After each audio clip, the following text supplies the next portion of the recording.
Ήξερα αμέσως τι με περίμενε από τη στιγμή που μπήκα στην αίθουσα συνεδριάσεων και μου έπιασε τη μύτη εκείνο το γλυκερό μείγμα απελπισίας και σανέλ, το άρωμα της νέας διευθύνουσα συμβούλου, της Κλέρ.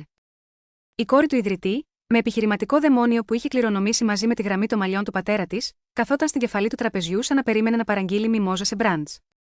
Ο κλιματισμός έβγαζε έναν ξεψυχισμένο βόμβο, σαν να θρηνούσε κι αυτός για την κοινή λογική που είχε πεθάνει στο κτίριο.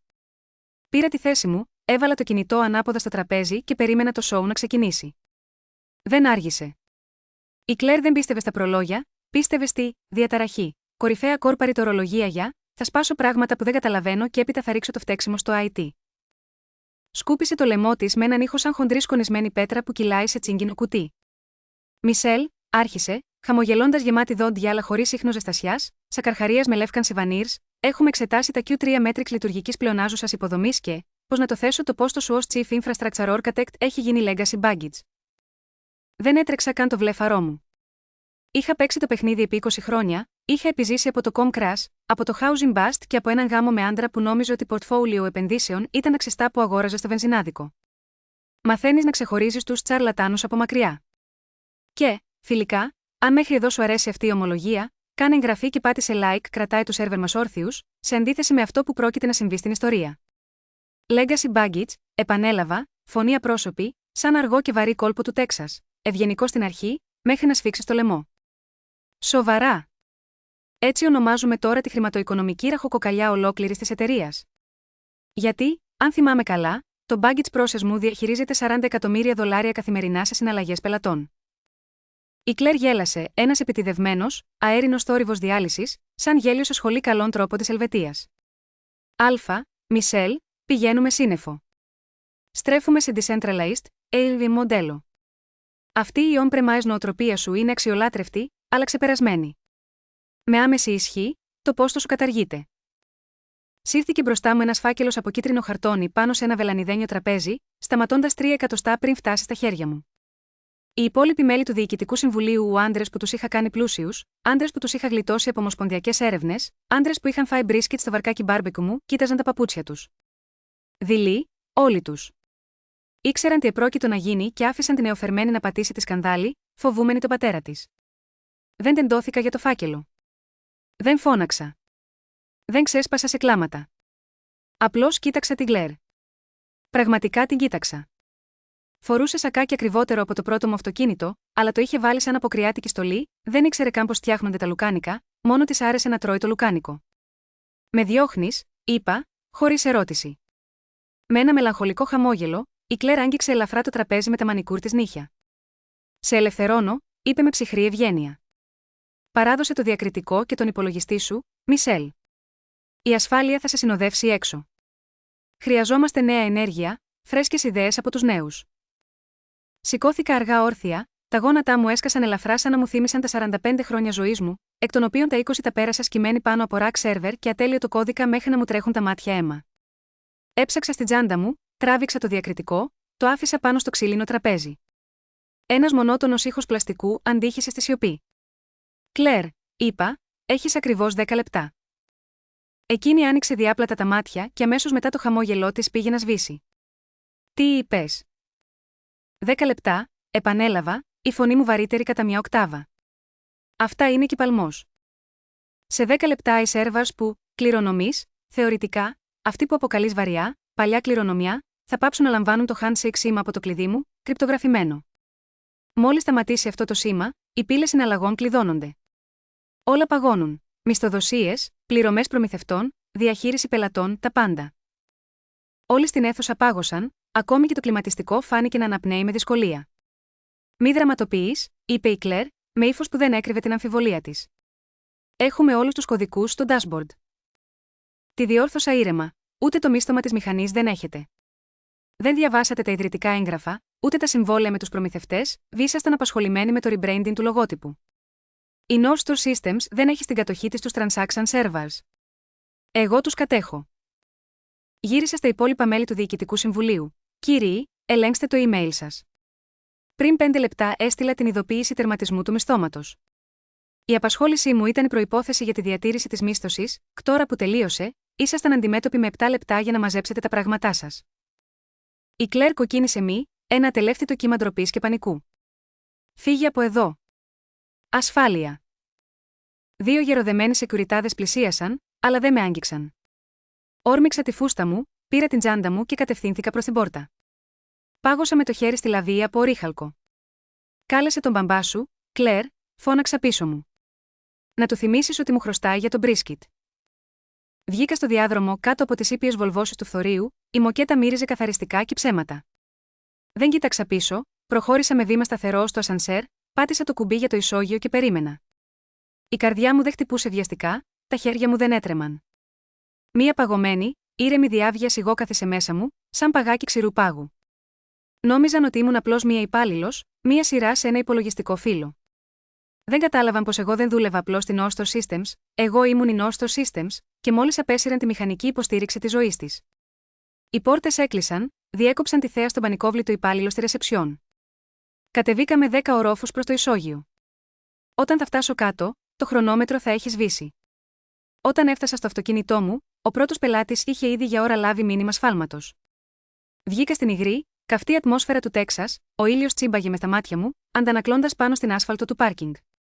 Φόρεσα τα ακριβά, πολλωμένα μου γυαλιά ηλίου, ένα tour short, μακριβό κομμάτι και άνοιξα την πόρτα της F150 μου. Ναι, οδηγώ φορτηγάκι.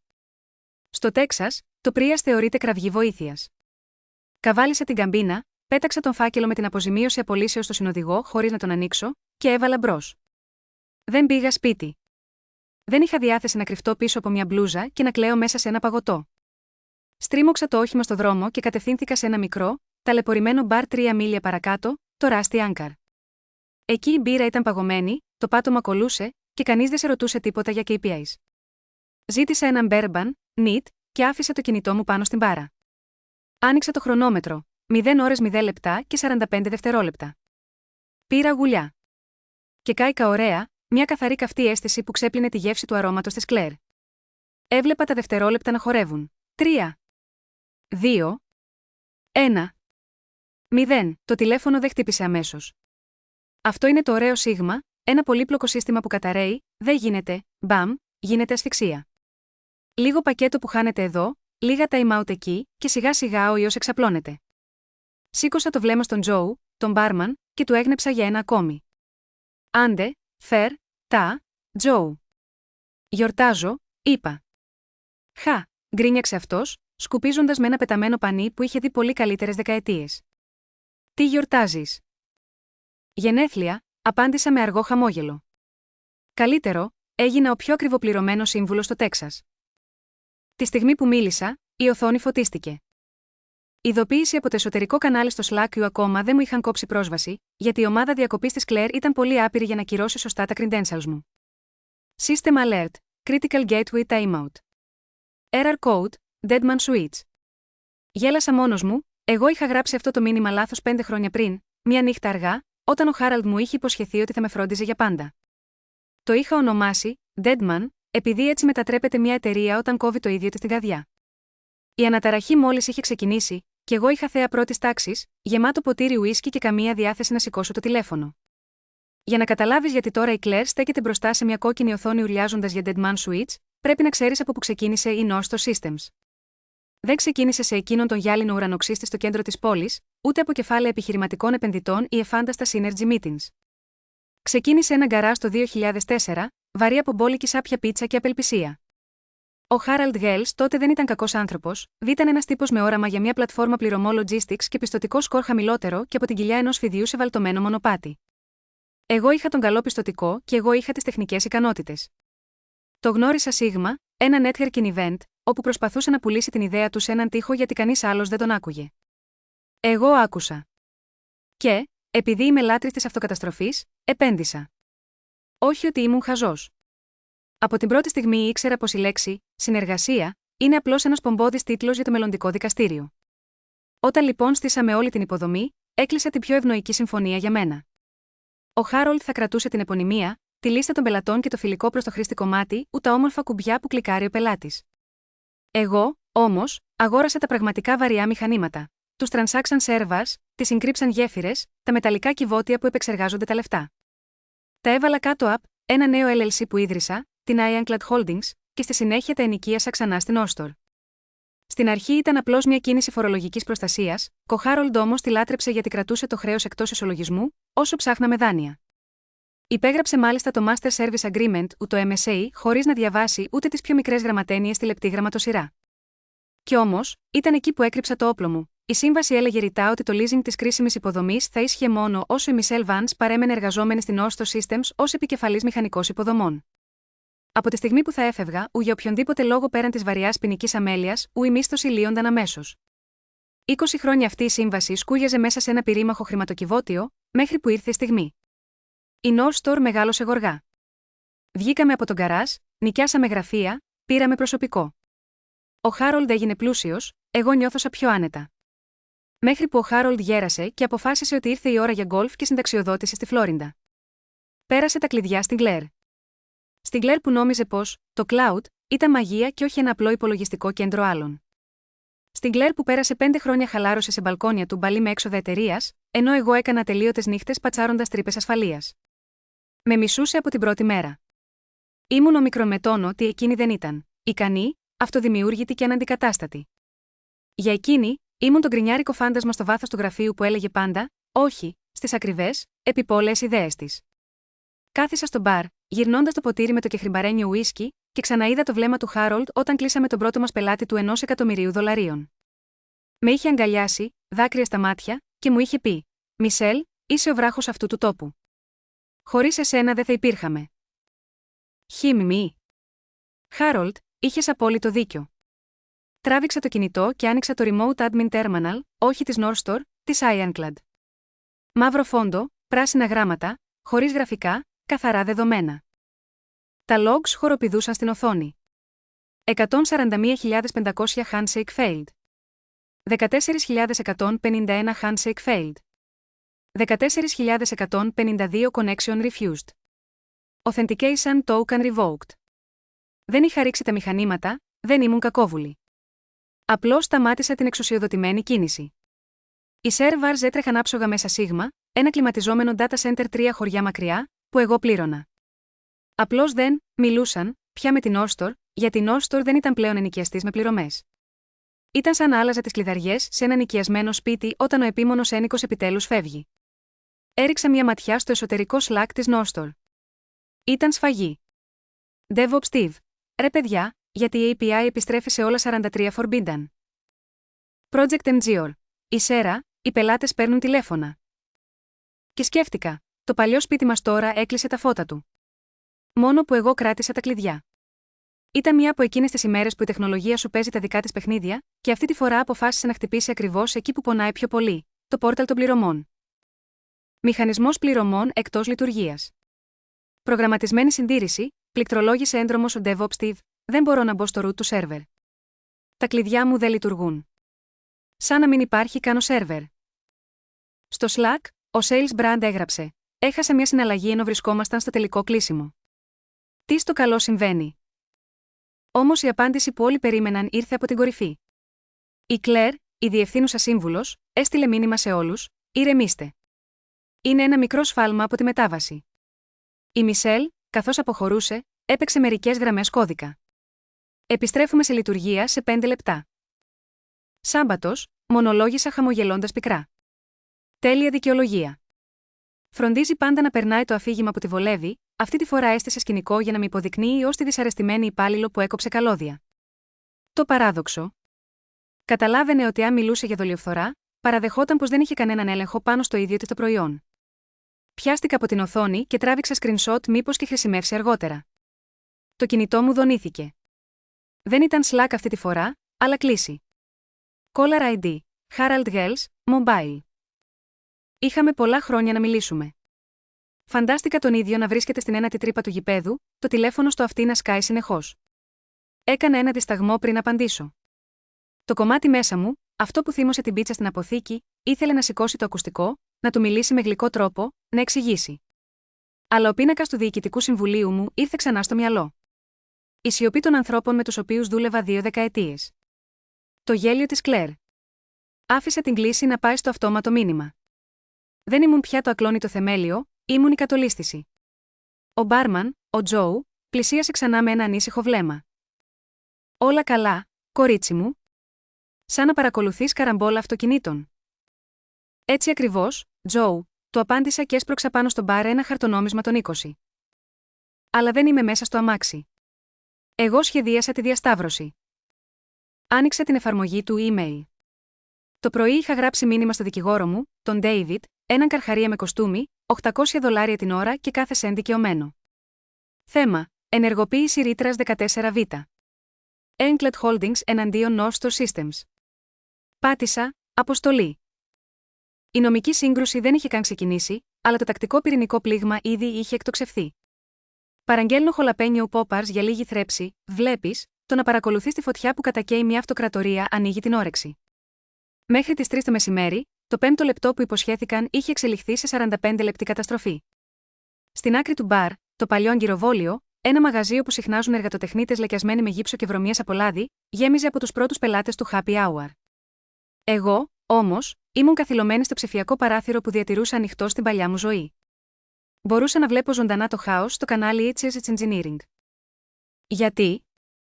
Επειδή εγώ είχα εγκαταστήσει τα SSO permissions και είχα κρύψει τα δικά μου admin rights τόσο βαθιά στο kernel του Authentication Server, που ούτε ο Θεός θα τα έβρισκε χωρίς ένταλμα. Η ομάδα Cloud Natives της Claire δεν πρόκειται να ανακαλύψει αυτό το backdoor για εβδομάδες. DevOps Steve. Δοκίμασε επανεκκίνηση Gateway. Τίποτα. Έκανα reroute στο DNS. Τίποτα. Οι IP για τα transaction nodes δεν υπάρχουν πια, σαν εξαφανίστηκαν. Junior Dev Kyle. Steve, μόλις έτρεξα trace route. Σταματάει σε επίπεδο ISP. Και κάπου εκεί, ανάμεσα στα δεδομένα που χάνονταν και στις γραμμές του κώδικα που εξεράγησαν, ήμουν εγώ, παρακολουθούσα σιωπηλά, μα έτοιμη για τα επόμενα 45 λεπτά της οργής. Ο ευνηδιασμός ξεκίνησε με ένα tweet του Gary, του υπηρεσιακού CTO που προσέλαβαν μόλις την περασμένη εβδομάδα. Οραματιστής από τη Silicon Valley που φοράει φουλάρια ακόμα και όταν καίει ο ήλιος. Το μήνυμά του έγραφε: «Δοκιμάσαμε να ξεπλύνουμε τα μετρητά». Άναψα τα γέλια μου τόσο δυνατά που σχεδόν έριξα τον άντρα δίπλα μου, εκείνον που μασούσε φτερούγες κοτόπουλου. Να ξεπλύνουμε τα μετρητά, μου φάνηκε σαν προσπάθεια να γιατρέψει έναν αποκεφαλισμό με ένα επίδεσμο. Το ζήτημα δεν ήταν το λογισμικό, ου ήταν η ιδιοκτησία του υλικού.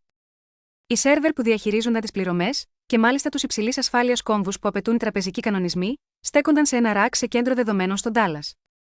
Η Enclad Holdings είχε νοικιάσει το ράφι, ενώ η Nostor ήταν συνδεδεμένη μέσω ιδιωτικού, κρυπτογραφημένου VPN. Την ώρα που απομακρύνθηκα από τη σύνδεση, δεν έσπασα ούτε μια γραμμή κώδικα. Αντίθετα, ανακάλεσα το πιστοποιητικό VPN. Ξαφνικά, ολόκληρο το τούνελ κατέρευσε και όλες οι συναλλαγές της Nostor φώναζαν μέσα στο κενό. Η πρώτη απώλεια ήρθε γρήγορα. Η VP πωλήσεων, η Karen, καμία σχέση με τα γνωστά memes, αλλά με την ίδια αλαζονία, με πήρε τηλέφωνο και έδωσε το τηλέφωνο στην Claire από την τράπεζα Anvil. Οι πελάτες μας βλέπουν παντού, απορρίφθηκε η συναλλαγή. Και μας απειλούν ότι θα διακόψουν το συμβόλαιο. Μιλάμε για δεκάρα στο σύστημα. Κάνε κάτι. Τσίμπησα έναν χολαπένιο πόπαρ, όσο καυτό ήταν και το κλίμα στο δωμάτιο των σέρβαρς. Φαντάστηκα τη σκηνή στην 40η TNG. Πανικός, μανιασμένο πάτημα πλήκτρων, οσμή ιδρωμένου φόβου που πάλευε με τον κλιματισμό. Η Claire είχε ήδη βγάλει καπνούς, στην πραγματικότητα δεν ήξερε τι να κάνει, γιατί αν η σύνδεση στο καφέ καθυστερούσε, τουλάχιστον φώναζε στον περίστα. Στου server racks όμως δεν έχεις κανένα να βρίζεις. Και δεν νοιάζονται για τα λεφτά του μπαμπά σου. Ώρα να προσθέσω λίγη αλάτι στην πληγή. Όχι άμεσα, δεν ήθελα να φανεί η παρουσία μου, αλλά θα τσεκάρω τα logs του συστήματος backup που είχα επιμείνει να στήσουν πριν 3 χρόνια. Ναι. Αυτό το backup σύστημα που η Claire διέγραψε τον προϋπολογισμό γιατί, λέει, η πλεονάζουσα ασφάλεια είναι διπλή πληρωμή. Μπήκα στα αρχεία. Τελευταία επιτυχημένη εφεδρική αντιγραφή πριν 8 μήνες, κατάσταση, corrupted. Αιτία, υπέρβαση ορίου αποθήκευσης. Συνδρομή ακυρωμένη από τις Seagulls. Την Claire δηλαδή, που κόλλησε $500 το μήνα για μια εταιρεία που βγάζει 50 μύρια ετησίως. Η απερίγραπτη ανικανότητα, σε όλη της τη μεγαλοπρέπεια, μου θύμισε μια οδή γραμμένη σε διαδικό. Και τότε χτύπησε ξανά το τηλέφωνό μου. Όχι ο Χάρολντ, αυτή τη φορά ήταν ο Γκάρι. Άφηνε να χτυπήσει 3 φορές, μόνο και μόνο για να μαζέψω πληροφορίες. Έσπρωξα το τηλέφωνο στο αυτί μου και είπα ψυχρά και επαγγελματικά: «Μιτσέλ μιλάει, παρακαλώ». Ευτυχώς, αναστέναξε ο Γκάρι. Υπάρχει μια παρεξήγηση με τις legacy ρυθμίσεις. Χρειαζόμαστε τα admin keys του cluster, απλώς τους root κωδικούς. Από εκεί και πέρα εμείς. Δεν εργάζομαι πια για την Nostor, του απάντησε απαθώς. Μπορεί να θεωρηθεί παράβαση του Computer Fraud and Abuse Act αν σας δώσω πρόσβαση. Δεν έχω πρόσβαση σε συστήματα για τα οποία δεν έχω άδεια. Μην αρχίζεις με νομικές παπαριές. Η φανταχτερή μάσκα είχε ρογμή. Η Κλέρ μου ανέπνεε στο σβέρκο. Το σύστημα είναι πεσμένο. Στείλε μου απλώς τον κωδικό και φύγαμε ίσα. Ίσα, το ρώτησα ψυχρά. Γκάρι, ξέρεις που βρίσκονται αυτοί οι σερβέρς? Στην cloud, μάντεψε. Όχι, Γκάρι. Σίγμα, ένα κτίριο στον Ντάλλας. Σε ένα κτίριο για το οποίο πληρώνω ενίκιο. Σίγμα, ένα ράφι που μου ανήκει. Μου ζητάς τα κλειδιά του σπιτιού μου. Σταμάτησε. Δηλαδή έχεις στην κατοχή σου το hardware. Έχω το μέταλλο, το πυρίτιο και το ρεύμα που κυκλοφορεί σε αυτή την υποδομή. Και από τις 2:15 μετά μεσημβρίαν που διακόπηκε η μίσθωση με την Όστορ, είσαι παράνομος επισκέπτης στο Ευρωζώνης μου. Χριστέ. Ψέλισε. Η Κλέρ το ξέρει. Θα το μάθει σε λίγο. Καλή τύχη, Γκάρι. Ελπίζω το βιογραφικό σου να είναι φρέσκο. Κλείνω το τηλέφωνο. Η πρώτη ρογμή είχε εξελιχθεί σε κύμα. Η ομάδα τεχνικής υποστήριξης κατάλαβε πια πως δεν ήταν απλώς ένα bug. Ήταν κενό στη βασική δομή. Έτρεχαν να οδηγήσουν ένα αυτοκίνητο χωρίς κινητήρα και ανακάλυψαν πως το καπό ήταν κολλημένο. Παρήγγειλα ακόμα ένα μπέρμπαν. Ο ήλιος χανόταν σιγά σιγά στον δεξανούτεφρο γάλαζο ουρανό, ρίχνοντας μακριές πορτοκαλί σκιές στο μπαρ. Η χρυσή ώρα. Κατάλληλη στιγμή, θα έβλεπα τη χρυσή του σχήνα να ψήνεται. Κακή είδηση ταξιδεύει γρήγορα. Στην εποχή του Twitter, συγγνώμη, X, ταξιδεύει με την ταχύτητα των οπτικών ινών. Μέχρι τις 4:30 μετά μεσημβρίαν, North Down ήταν πρώτο τρέν στο Austin και τον Dallas. Σκαλίζω την οθόνη μου. Angry Mom TX. Η κάρτα μου έπεσε στο φαρμακείο για τα εισπνευστήρια του παιδιού μου. Ο επεξεργαστής είναι πεσμένος. Ευχαριστούμε, Northstar, που στείλατε το παιδί μου στο νοσοκομείο. CryptoGrow 999. Northstar κάνει rug pull. Δεν ανοίγει το Merchant Dashboard. Άλλο ένα FTX. DeVito Fanfaleif. Ναι, με avatar του Danny DeVito, προσπάθησα να πληρώσω τους υπαλλήλους μου με Northstar, νεκρό σύστημα. Θα τους πληρώσουμε με εξώφυλλα περιοδικών αυτή την εβδομάδα. Δεν ήταν μόνο παράπονα. Ήταν ψηφιακή κατεδάφιση μιας επωνυμίας σε πραγματικό χρόνο. Και το καλύτερο. Η ομάδα social media της Claire, 2 άμυστοι interns και ένας υπερενθουσιώδης brand evangelist, ο Tyler, δεν μπορούσαν να ποστάρουν. Δεν είχαν πρόσβαση στο scheduling tool, συνδεδεμένο με τον κεντρικό server που, ξέχασαν, μου ανήκει. Πίσω στο Slack, η ανησυχία πέρασε από το τεχνικό μπέρδεμα σε υπαρξιακό τρόμο. HR Director Linda, με τόνο παιδιά, μόλις έτρεξα το διμηνιαίο payroll batch. Έκανε λάθος 5003. Μπορούμε να κόψουμε επιταγές. Accounting Bob. Επιταγές. Έχουμε 400 υπαλλήλους σε 3 πολιτείες. Δεν έχουμε ούτε printer για τσεκ πια. Η Κλέρ τον πέταξε τον περασμένο μήνα, έγραψε κάποιος. Έκανε χώρο για το νέο τύπη της καμπάτσα. Έκανα νόημα με το κεφάλι, εκείνη η κάνουλα κόστιζε $5,000. Η συνδρομή στον backup server. 500 και έτσι έφτασε η στιγμή του, extra pickles, η μικρή λεπτομέρεια που αποκάλυψε τη σύψη. Μια ειδοποίηση φάνηκε ξαφνικά στο κανάλι Chill General του Slack, που συνήθως φιλοξενούσε μόνο ευχές γενεθλίων και ανακοινώσεις για χαμένα βρέθηκαν. Όμως, αφού το σύστημα πληρωμών είχε πάθει collapse, τα αυτοματοποιημένα logs άρχισαν να στέλνουν ακατέργαστα δεδομένα συναλλαγών στο chat, σαν μηχανική ασφάλεια. Είχα ρυθμίσει αυτή τη λειτουργία χρόνια πριν για να εντοπίζω σφάλματα, αλλά ποτέ δεν την απενεργοποίησα. Στο Slack λοιπόν έγραψε το σύστημα. Σφάλμα συστήματος, αποτυχημένη συναλλαγή. Πάροχος, Elite Private Jet Charters. Ποσό, $45,000. Περιγραφή, SEO Retreat Combo. Κατάσταση, απορρίφθηκε η ανεπαρκής υποδομή. Ξαφνικά το chat πάγωσε. Οι υπάλληλοι που είχαν ενημερωθεί μόλις την περασμένη εβδομάδα ότι δεν υπήρχαν λεφτά ούτε για αυξήσεις κόστου ζωής, τώρα κοιτούσαν με αλληλοκατηγορία μια απορριφθήσα συναλλαγή ύψους $145,000 για το retreat της CEO στο Combo.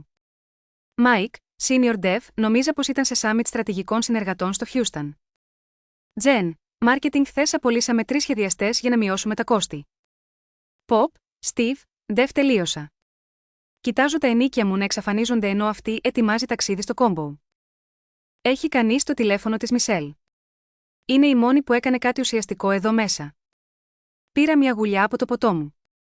Δεν ήταν κάποια χαρισματική επανάσταση που ξεσήκωνε πλήθη, ήταν ένα failed charge για ιδιωτικό jet που έβαζε φωτιά στις δομές. Όλη η βρώμα δεν απλώς ξέβραζε τα άπλυτα, τα μετέδιδε live σε όσους έβλεπαν τα προστοζήν τους να ξεπλένονται από την εξουσία. Ξαφνικά, έχασα την πρόσβαση στο Slack. Connection lost. Είχαν βρει τον kill switch για το λογαριασμό μου. Μου πήρε 3 ώρες, θα νόμιζες πως περίμενα κάτι πιο κομψό από τον Γκέρι. Όμως το κακό είχε γίνει, τα screenshot είχαν ήδη διαρρεύσει. 5 λεπτά αργότερα είδα στον Twitter ένα λογαριασμό με το όνομα Nostor Exile να αποστάρει τη φωτογραφία της συναλλαγής για το combo. Η Claire δεν παλεύε πλέον με ένα τεχνικό λάθος. Ήταν σε ταξίδι πολυεπίπεδης ταξικής σύγκρουσης μέσα στο κτίριο της ίδιας της εταιρείας. Κοίταξα τον μπάρμαν και του έδειξα το ποτήρι μου κενό. Το λογαριασμό, σε παρακαλώ. Η πρώτη φάση είχε ολοκληρωθεί. Η τεχνική υποδομή ήταν νεκρή. Το κοινωνικό κεφάλαιο είχε κάψει. Τώρα περίμεναν οι μνηστήρες των χρημάτων. Βγήκα από τον μπαρ στη δροσερή αίσθηση του σούρουπου. Ο τεξανός ουρανός ήταν μια μελανιασμένη γραμμή σκουρ βιολέ με κόκκινα. Είχα ένα επόμενο meeting να ετοιμάσω, όχι προκαθορισμένο, αλλά ένα που ήξερα πως ερχόταν. Το κινητό μου δονήθηκε. Μια ειδοποίηση από τον νομικό David, μας κάλεσαν πριν λίγο. Ο Γενικός Σύμβουλος απειλεί με προσωρινή απαγόρευση και ασφαλιστικά μέτρα. Έγραψα. Να διαβάσουν ξανά την παράγραφο 14, Β, έκοψαν. Νομίζω έχουν ξεσπάσει σε κλάματα, επέμεινε ο David. Ας κλαίνε. Ενυδατώνει το δέρμα, απάντησα και έκλεισα. Μπήκα στο pick-up μου. Ο κινητήρας βρυχόταν ένας βαθύς, πιστός ήχος. Σε αντίθεση με τον Nostor, το αμάξι αυτό δούλευε γιατί το πρόσεχα. Το συντηρούσα. Το σεβόμουν. Η Claire φερόταν στην εταιρεία σαν να ήταν οικιασμένο αυτοκίνητο με ασφάλεια full coverage. Θα έβρισκε σύντομα πως οι ανώτερες δυνάμεις δεν καλύπτουν τα σχέδια της Μισελ. Ο Χάραλντ Γέλς, ο επόμενος που έπρεπε να συναντήσω, ήταν τύπος που ζούσε για χειραψίες και τη ιερότητα του handicap στο γκολφ. Και εγώ ήμουν έτοιμος για την επόμενη κίνηση. Βρισκόταν αυτές τις μέρες στην Άπολη της Φλόριντα, ντυμένος με λινό παντελόνι που κοστίζει παραπάνω και από την υποθήκη του σπιτιού μου. Σίγουρα κρατούσε ένα ποτήρι σκοτσέζικο και κοίταζε αφηρημένα τον κόλπο του Μεξικού. Το φανταζόμουν ακριβώς έτσι, με το κινητό κολλημένο στο χέρι, λες κι ήταν χειροβομβίδα με τράβηγμα της ασφαλείας και, προφανώς, έτσι ήταν. Στις 5:15 το απόγευμα, ήρθε το πρώτο μήνυμα στο χαλασμένο voicemail μου. Δεν το άκουγα αμέσως. Οδήγησα στο σπίτι μου, ένα ήσυχο ραντσέρ στη Λαγρικίας, 3 στρέμματα λίγο έξω από τα όρια της πόλης. Το αγόρασα με τα μπόνους που μου έδινε ο Χάρολτ όταν ακόμη είχε τη διοίκηση. Εδώ δεν ακούγονταν σιρήνες ούτε κοροϊδευτικά επιχειρηματικά λογοπαίγνια, μόνο τζιτζίκια και ένας μακρινός βόμβος από τον αυτοκινητόδρομο. Έσπασα ένα ποτήρι παγωμένο τσάι. Έκοψα το ουίσκι για λίγο, χρειαζόμουν καθαρό μυαλό για το φινάλε. Κάθισα στη βεράντα πίσω και πάτησα, απαιτητικά, το play. Μισελ, εδώ είναι ο Χάρολντ. Ακούω παράξενες φήμες από το ΔΣ. Η Κλέρ λέει ότι σαμποτάρισε στο σύστημα, ότι έβαλες ιό. Της είπα πως δεν σου μοιάζει, αλλά μόλις με πήρε η τράπεζα. Χρειάζεται να μιλήσουμε, μας έχουν κόψει τους επεξεργαστές πληρωμών. Πάρε με πίσω, πρέπει να το φτιάξουμε. Η φωνή του κροταλίζει, χωρίς την πυγμή του άντρα που πουλούσε βέιπαργια σε επενδυτές. Ακούγεται γέρος, αγχωμένος. Δεν κάλεσα.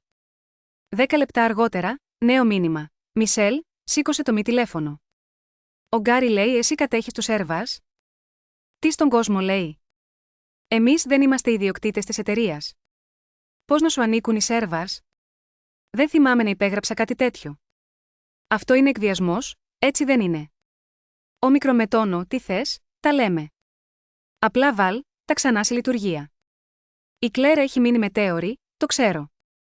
Βοήθησέ με, ρε γαμότο, για την παλιά καλή εποχή. Η φράση κόλλησε στο ζεστό αέρα. Θυμήθηκα την παλιά καλή εποχή, το 2009, όταν το σύστημα μισθοδοσίας κατέρευσε και πλήρωσα τους μηχανικούς από τις προσωπικές μου αποταμιεύσεις για να μην φύγουν. Ο Χάρολντ μου είχε υποσχεθεί ότι θα μου τα έδινε πίσω με τόκο και, ναι, μου τα έδωσε, αλλά τον τόκο το ξέχασε. Θυμήθηκα όταν τον εγκατέλειψε η πρώτη του σύζυγος και αναλάμβανα εγώ την εταιρεία 3 μήνες, όσο αυτός χάνονταν σε κρεπάλες στο Λας Βέγκας. Θυμήθηκα την πρώτη φορά που έμαθα στην Κλερεξέλ, όταν ήταν ακόμη ασκούμενη, και την είδα να γυρνάει τα μάτια κάθε φορά που της διόρθωνα τύπους. Οι παλιές εποχές ήταν ακριβές, και ο λογαριασμός είχε περάσει προπολού από χρέωση. Έψαξα στο οικιακό μου γραφείο και πήρα τα έντυπα που φιλούσα. Τη βασική σύμβαση εταιρικής σχέσης, όλα τα πρόσθετα, τα έγγραφα σύστασης της Ironclad Holdings. Εκεί, με απλά μαύρα γράμματα, η υπογραφή του Harold με μπλε μελάνι στη Master Service Agreement. Δεν την είχε διαβάσει ποτέ, ήταν πολύ απασχολημένος να σπάει σαμπάνιες για τη χρηματοδότηση. Μου είχε εμπιστευτεί τις βαρετές τεχνικές λεπτομέρειες, μου είχε εμπιστευτεί το στρατηγικό, αερόσακο. Ξέχασε, όμως, ότι ένας αερόσακος λειτουργεί μόνο όταν οι μάντες δεν έχουν κοπεί. Το τηλέφωνο χτύπησε ξανά. Αυτή τη φορά σήκωσα εγώ. Μισελ. Χάρολντ. Ήταν ανακουφισμένος, αλλά και έξαλλος. Τι στο καλό συμβαίνει? Γιατί η εταιρεία μου είναι στο σκοτάδι. Το ακουστικό τρεμόπαιξε στην άκρη του γραφείου μου, και εγώ άφησα τη φωνή μου να μείνει ήρεμη. Χάρολντ, η εταιρεία σου δεν έχει καμία βλάβη στο λογισμικό. Απλώς, σας έχουν εκδιώξει. Εκδιώξει. Τι στο καλό λες? Η φωνή του σύστηκε. Μιλάς για τους σέρβαρς, τον εξοπλισμό, την υποδομή. Όλα ανήκουν στην Ironclad Holdings. Το ξέρεις, υπέγραψε στο μίσθωμα. Έγραψε εκατοντάδες χαρτιά, φώναξε εκείνος, αλλά δεν παρέδωσα την εταιρεία μου. Παρέδωσες, όμως, είπα σαν εξηγώ σε παιδί. Υπέγραψες μίσθωση υπό τον όρο ότι θα είσαι ακόμα υπάλληλος. Η Κλέρ με απέλυσε στις 2 το μεσημέρι. Με αποκάλεσε παράσιμο βαρύδιο, ξεπερασμένο. Της είπα, ευχαριστώ, Παρ, τα βαριά μου, και τα βαριά μου ήταν οι σέρβαρς. Σιωπή. Βαριά αναπνοή. Διέψευσε ότι με απέλυσε, ψιθύρισε ο Χάρολντ. Μου είπε πως παραιτήθηκα σε στάση προσποιητής. Έκλεψε την αλήθεια. Όπως έκλεψε το ταξίδι στο κάμπο που εμφανίστηκε σε εσάς ως συνέδριο εταίρων. Το τηλέφωνο άφησε το κενό να βαραίνει. Κι ύστερα, ο Χάρολντ, σχεδόν σπαρακτικά. Διόρθωσέ το. Θα τη διώξω, θα κάνω απόλυση σεισμό στην εταιρεία. Σίγμα, ομικρομετώνω, τι θες, προτάσεις ο διπλασιασμός μισθού, έμβασμα εκατομμυρίου τώρα. Κοίταζε έναν γεράκι να στριφογυρνά πάνω απ' το χωράφι πίσω από το σπίτι μου. Δεν είναι θέμα χρημάτων, είπα. Είναι θέμα ευθύνης. Αν ανάψω τώρα τους σέρβαρς χωρίς συμβόλαιο, αναλαμβάνω εγώ ένα σύστημα που δεν διαχειρίζομαι. Δεν είμαι πια υπάλληλος, αλλά εξωτερικός συνεργάτης. Και η Nostor Systems είναι δυσχερής πελάτης, ασταθές διοικητικό σχήμα, στεγνή ρευστότητα και λογαριασμός της στο Twitter φλέγεται. Η Ironclad δεν μπαίνει σε παιχνίδια με ασταθείς εταίρους. Μας καταστρέφεις, μου ψιθύρισε. Όχι, Χάρολντ. Εγώ απλώς είμαι νεκροψιοφόρος. Η Κλέρ έβαλε τέλος στην εταιρεία σας, εγώ υπογράφω τη ληξιαρχική πράξη. Έκλεισα. Ήξερα πως ήταν σκληρό, όμως η σκληρότητα, είπα μέσα μου, είναι απλώς η αποδοτικότητα χωρίς το μαξιλαράκι της συγκίνησης. Ο Χάρολντ άφησε την κόρη του να ποδοπατήσει την εταιρεία σε παιχνίδι και μένα σαν έπιπλο. Έπρεπε να μάθει ότι το σεβασμό δεν τον κληρονομείς και την αφοσίωση δεν την ξαναγοράζεις μόλις τη ρεζιλέψεις. Μπήκα στο σπίτι, νιώθοντας πως σύντομα θα χτυπούσαν ξανά οι δικηγόροι και δεν θα συγκινούνταν από δάκρυα, μα από απειλές. Ευτυχώς, μιλάω ευέλικτα απειλητική γλώσσα. Στις 7 ακριβώς, ένα email κύλησε στην εισερχόμενη μου, Cease and desist, urgent. Η νομική του ορολογία μας λέει, πανικοβόλητη αλλά τρομακτική. Το προώθησα στον David, τον δικηγόρο μου. Ο David φοράει καουμπόικες μπότες στο δικαστήριο και όταν μπαίνει στο αμφιθέατρο, ξεκινά με χωρία της βίβλου πριν θρηματίσει την αντίθετη πλευρά. Του τηλεφώνησε 3 λεπτά αργότερα. Μισελ, πολύ χαριτωμένο, γέλασε. Παραπέμπουν σε καθήκον αφοσίωσης και παρεμβολή στις συμβάσεις, λένε ότι υπονομεύει την επιχείρησή τους. Στείλε μου τσάι και ενημέρωσέ με, ποιο είναι το επόμενο σχέδιό μας. Εγώ, με τα πόδια πάνω στο τραπεζάκι και το χαμόγελο ήδη σχηματισμένο, έκανα νόημα ότι μόλις είχε ξεκινήσει το πραγματικό παιχνίδι. Μέρος 11 από 15. Ήταν βαριά η ατμόσφαιρα καθώς ετοιμαζόμουν να στείλω την απάντησή μου, συνοδευόμενη από τον έλεγχο κατανομής περιουσιακών στοιχείων του 2018. Εκείνον τον έλεγχο που δήλωσαν ξεκάθαρα ότι δεν ήθελαν να αγοράσουν τους διακομιστές, γιατί ήθελαν να κρατήσουν την απόσβεση μακριά από τους λογαριασμούς τους. Το θυμάμαι καλά. Ένας χαμογελαστός αναστεναγμός αναδύθηκε από μέσα μου. Ο Χάρολντ ήθελε το EBT του να φαίνεται καλύτερα για το δάνειο της τράπεζας. Έτσι είναι. Δεν μπορείς να διεκδικήσεις την ιδιοκτησία ενός πράγματος που νομίμως αρνείσαι να αγοράσεις, απλώς για να γλιτώσεις φόρους. Αυτό λέγεται στόπαλ και θα τους χτυπήσεις σαν τρένο φορτίου. Μισή ώρα αργότερα, κατά τη διάρκεια της τηλεδιάσκεψης, βρισκόμουν απέναντι από τον David, το Γενικό Νομικό Σύμβουλο της Nostor, ένα τύπο ονόματι Ρόμπερτ που φάνηκε να υδρώνει μέσα από το τηλέφωνό του, και την Κλέρ. Αυτή είναι εκβιασμός, ξεφώνησε η Κλέρ μόλις η γραμμή συνδέθηκε. Κρατάει τα δεδομένα μας όμηρο. Κυρία Γουέλς, η φωνή του David ήταν αργή όπως η μελάσα. Παρακαλώ, Ελέγξτε τον εαυτό σας, αλλιώς θα τερματίσουμε αυτή την κλίση. Ο πελάτης μου δεν κρατάει τίποτα όμηρο. Τα δεδομένα σας βρίσκονται ασφαλείς σε σκληρούς δίσκους που ανήκουν στον πελάτη μου. Μπορείτε να έρθετε και να τα παραλάβετε. Μπορούμε να σας παρέχουμε τους πρωτότυπους δίσκους, αλλά θα χρειαστείτε τους δικούς σας διακομιστές για να τα διαβάσετε, αφού δεν έχετε κανέναν δικό σας. Πρέπει να αποκαταστήσουμε την υπηρεσία αμέσως, παρενέβη ο Ρόμπερτ. Χάνουμε $1000 το λεπτό. Θα σας μηνύσουμε για ζημιές. Για ποιον λόγο, ρώτησε ο Ντέιβιντ. Η ρήτρα 14β είναι ξεκάθαρη. Η μίσθωση τερματίζεται με την αποχώρηση από την εργασία. Εσείς την απολύσατε. Εσείς τερματίσατε τη μίσθωση. Εσείς αυτοεξορίσατε τον εαυτό σας. Δεν ξέραμε για τη μίσθωση, φώναξε η Κλέρ. Η άγνοια της δικής σας εταιρικής δομής δεν είναι θεμελιώδης νομική υπεράσπιση, αγαπητή μου, αποκρίθηκε ο Ντέιβιντ. Στην πραγματικότητα, είναι παραβίαση εμφιντούσιερη καθήκοντος προς τους μετόχους σας. Μάλλον θα πρέπει να ανησυχείτε λιγότερο για το να μηνύσετε τη Μισελ και περισσότερο για την αγωγή που θα σας κατεβάσουν οι επενδυτές σας όταν ανακαλύψουν ότι απολύσατε τη γυναίκα που κατήχε το καλώδιο τροφοδοσίας. Σιωπή. Μια βαρισίμαντη σιωπή. Τι θέλετε, ρώτησε ο Ρόμπερτ, η φωνή του κουρασμένη. Μπορούμε να συντάξουμε μια συμφωνία συμβουλευτικής. Προσωρινή αποκατάσταση. Πείτε μας την τιμή σας. Δεν θέλω δουλειά, Ρόμπερτ. Ούτε λεφτά. Θέλω να καταλάβετε κάτι. Μου είπατε παροχημένη. Είπατε ότι ήμουν βάρος. Λοιπόν, ξεπακετάρω το βάρος μου αλλού. Μπορούμε να πάρουμε αναστολή, απείλησε η Κλέρ, η φωνή της παραγμένη. Γνωρίζω δικαστές στο Τέξας, γέλασε ο Ντέιβιντ. Κυρία Γουέλς, είστε σε μια νομική διαμάχη σχετικά με την ιδιοκτησία υλικού με καθαρή χαρτογράφηση. Κανένας δικαστής στην πολιτεία δεν θα αναγκάσει έναν ιδιοκτήτη επιχείρησης να παρέχει υπηρεσίες σε έναν πελάτη που δεν πληρώνει και μόλις τον απέλυσε. Είστε σε αδιέξοδο. Είμαστε πρόθυμοι να αγοράσουμε τους διακομιστές, είπε ο Ρόμπερτ. Αυτή τη στιγμή, θα στείλουμε τα χρήματα. Δίκαιη αξία της αγοράς συν 20. Δεν πολλούνται, είπα.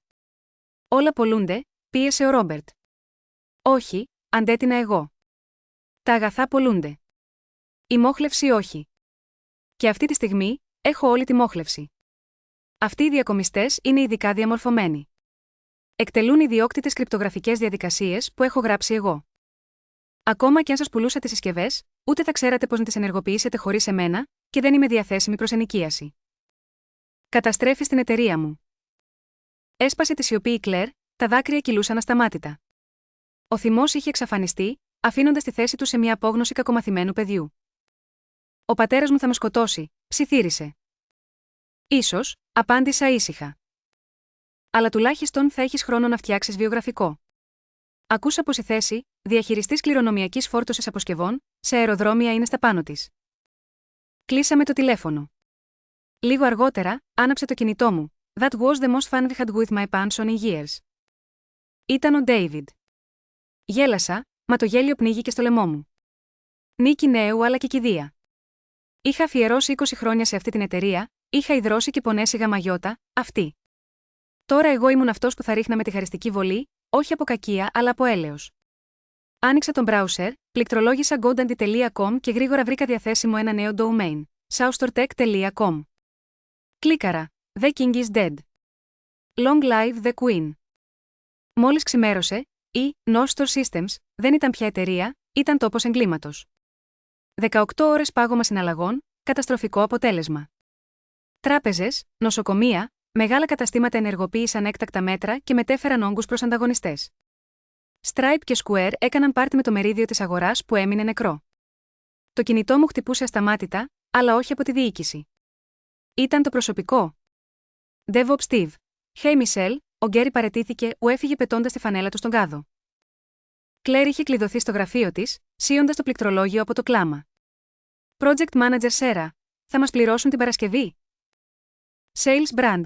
Ήμουν με την Amazon. Τράβηξαν την υπογραφή, τέλος. Απαντούσα έναν για έναν. Steve, στείλε μου βιογραφικό. Ξεκινάμε κάτι καινούριο. Σέρα, μην αγχώνεσαι για μισθούς, έχεις προτεραιότητα στο ταμείο αν χρωστάνε. Βιογραφικό κι εσύ. Μπρατ, ναι, τέλειωσε. Αλλά είσαι σπουδαίος πολιτής. Στείλε βιογραφικό. Καμία ντροπή στο ψάρεμα, τους. Ήταν καλοί άνθρωποι σε λάθος διοίκηση, Απλώς άνοιγα τις οσίδιες λέμβους. Στις 10 ακριβώς το πρωί ανέβηκε στο TechCrunch ο τίτλος Nostr Systems Goes Dark, ο αναστάτωσης των CEO κατέρρευσε την υποδομή.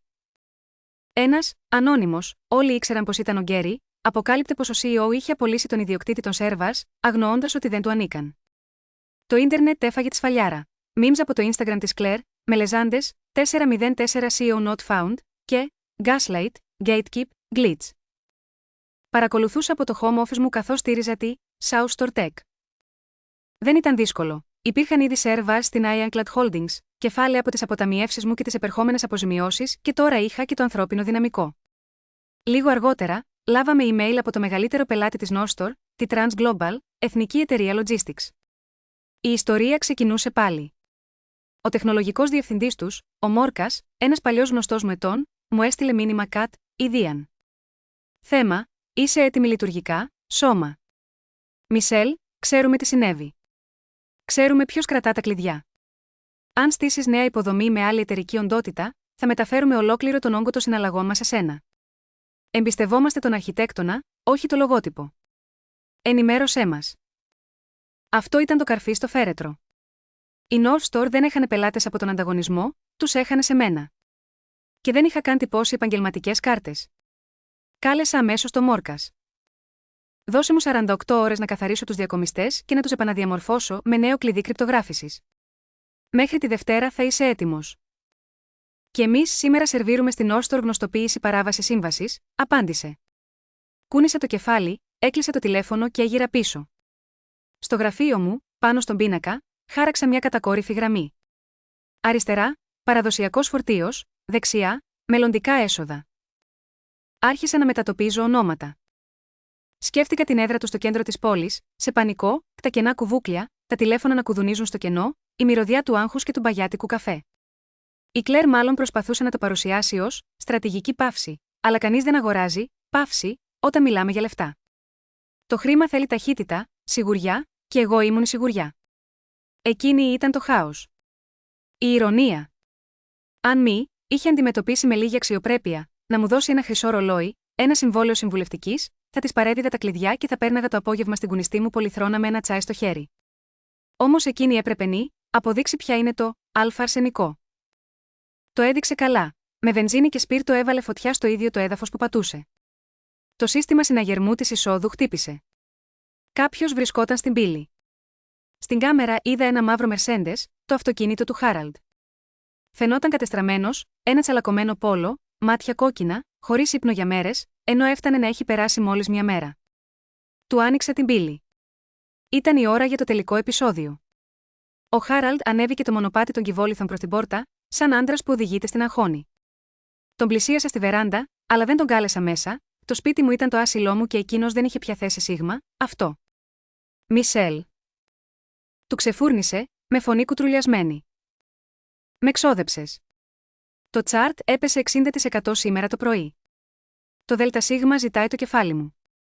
Η Κλέρ κλειδαμπαρώθηκε στο γραφείο της και κλαίει, όταν δεν της πάει κάτι, κάνει σκηνή σαν παιδί. Το παρατήρησα αμίλητη. Έκανα ένα βήμα πίσω, σταυρώνοντας τα χέρια. Ξέρεις πόσα λεφτά έβγαλες πέρυσι, Χάραλντ? 20 εκατομμύρια εσύ, και εγώ πήρα πλακέτα, υπάλληλος του μήνα. Τα μάτια του γέμισαν λιωμένα βέλη ενοχής. Θα το διορθώσω. Γύρνα πίσω, πες τίτλο, CEO. Θέλεις να γίνεις CEO. Σου το δίνω. Θα διώξω την Κλέρ. Στάθηκα σιωπηλή κάτω από τον καλοκαιρινό ήλιο, ακούγοντας τον γκάζι της μοίρας να αντυχεί στο μυαλό μου. Το παιχνίδι άλλαζε και το μέλλον, επιτέλους, το όριζα εγώ. Μέρος 14 από 15. Ο αποφασισμένος τόνος της φωνής μου αντίχησε στον αέρα καθώς έστρεψα το βλέμμα μου στον άντρα απέναντί μου.